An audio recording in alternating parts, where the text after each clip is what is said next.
बाकी आप सीधा साधा काम करो, मेहनत ईमानदारी से करो, तो गुरु पर हमको भरोसा है, हमारे गुरु महाराज आपको बरकत देंगे।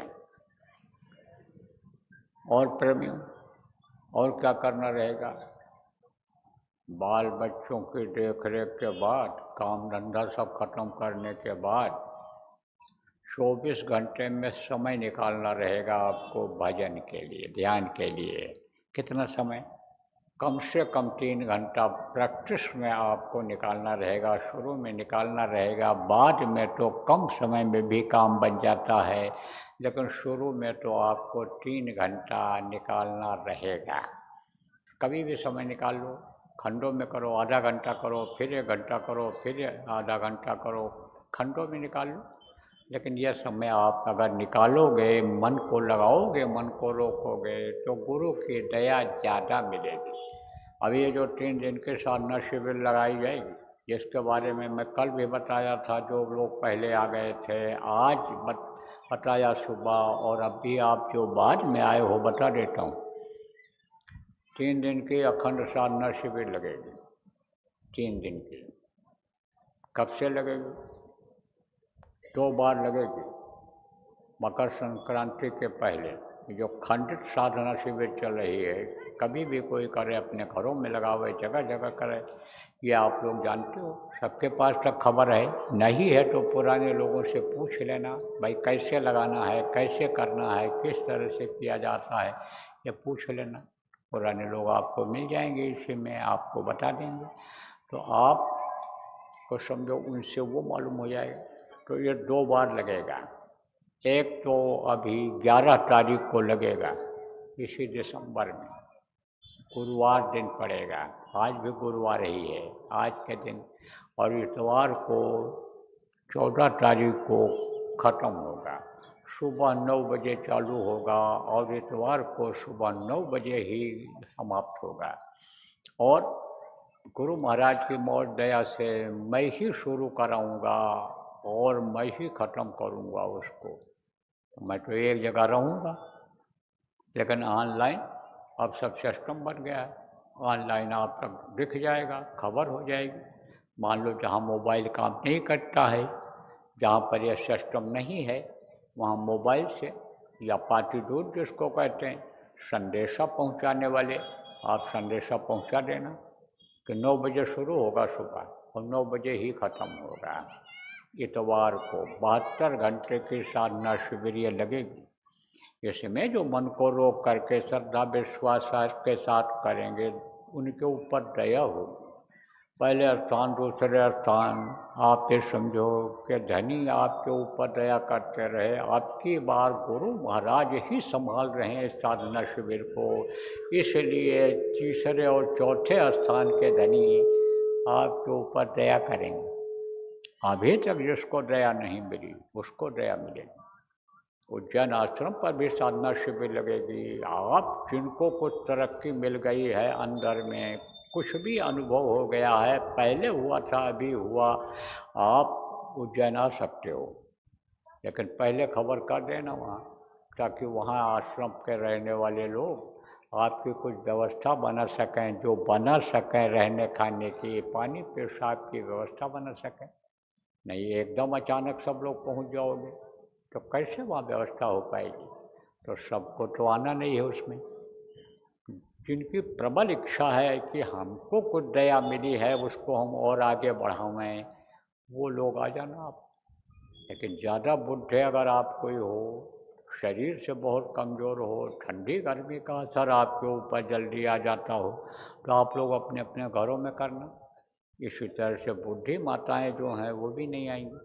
छोटे बच्चे को तकलीफ़ होगी ठंडी के महीने में, छोटे बच्चों को लेकर के बच्चियां नहीं आएंगी, वो लोग घरों में करेंगे। और अगर औरतें आती भी हैं तो परिवार के साथ में आएंगी, अकेले कोई लड़की नहीं आएगी, यह भी आपको बता देते हैं। पति के साथ आ जाओ अगर आप ब्याहिता हो, अपने पिता के साथ, भाई के साथ आ जाओ, साधना करने के हिसाब से आ जाओ, तो आपके लिए तो आश्रम खुला ही हुआ है। वहाँ तो व्यवस्था हर तरह की बनाई गई, लाखों की भीड़ होती है, आप ही लोग करते हो सब व्यवस्था, तो वहाँ बहुत सारी व्यवस्थाएं तो बनी हुई हैं। सबसे सुगम, सबसे आसान वही आश्रम हमको लगा, नहीं तो हम तो किसी भी आश्रम पर जो आप लोगों ने पूरे देश में बना रखा है, विदेशों में जो बना रखा है, हम तो किसी भी आश्रम पर बैठ कर के 3 दिन कर लेते और आपको करा देते, लेकिन हमको सबसे ऊँचे तो वही लगा कि उज्जैन आश्रम पर हो जाए। तो उज्जैन आश्रम भी आ सकते हो और दया का अनुभव कर सकते हो, गुरु की दया काम करेगी वहाँ पर। तो प्रेमियों, जिनको अभ्यास करना है, अभी भर्ती होना है, अपने अपनी जगह पर करना 3 दिन, वहीं लगा लेना साधना शिविर, अपने घरों में लगा लेना, आश्रमों जगह जगह बने हुए हैं वहाँ लगेंगे, वहाँ चले जाना।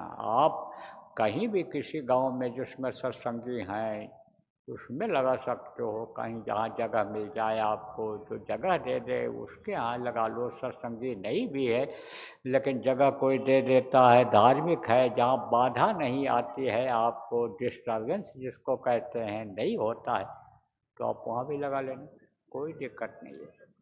करोगे तो पाओगे, कहने से नहीं होता है, करने से होता है। करोगे तो चाहे आप नए हो चाहे पुराने हो, आपको मिलेगा। पुराने लोगों से ज़्यादा नए लोगों पर दया हो रही है, ये हमने देखा, बहुत ज़्यादा दया हो रही है, और पुरुषों से ज़्यादा महिलाओं को हो रही। कारण है उसका, लगन से करते हैं, विश्वास के साथ करते हैं, इसलिए हो रहा है।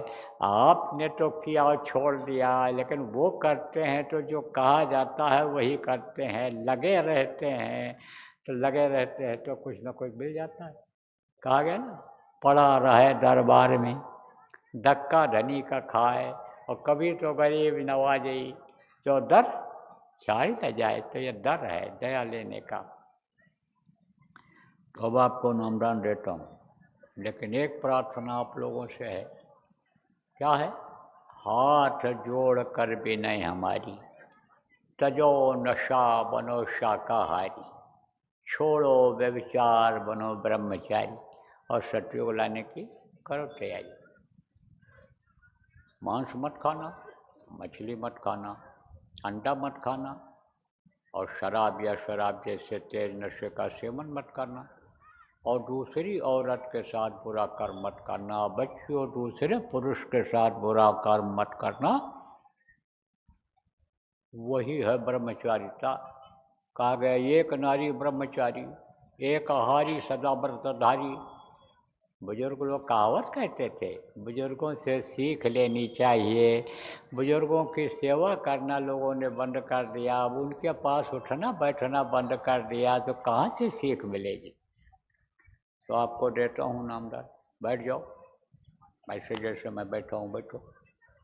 पुराने लोग दोहरा लो, दोहराने में कोई दोष नहीं, दोहराने में कोई दोष नहीं। गुरु महाराज भी दोहरवाते थे, बगल में बैठाए रहते थे, हम कहते थे दोहरा दो, समझा दो, बता दो, याद करा दो, करा दो। खाली नाम बताने का नहीं, आदेश था कि तुम बताओ, लेकिन दोहराने का था। बाकी सब काम गुरु महाराज, देखो जब गुरु महाराज की तबीयत खराब हुई, शरीर कमज़ोर हुआ, कराने लगे से मेरे से। अब आप समझ लो पुराने लोग, तो अब आप समझो प्रेम, सिखाया बताया कि 40 साल अपने पास रखा गुरु महाराज ने, दया दिया, तब आज इस लायक हुआ कि आपके सामने कुछ बोल सकूं, कह सकूं, नामदान दे सकूं। तो पुराने लोग दोहरा लो और नए लोग नामदान ले लो, बैठो।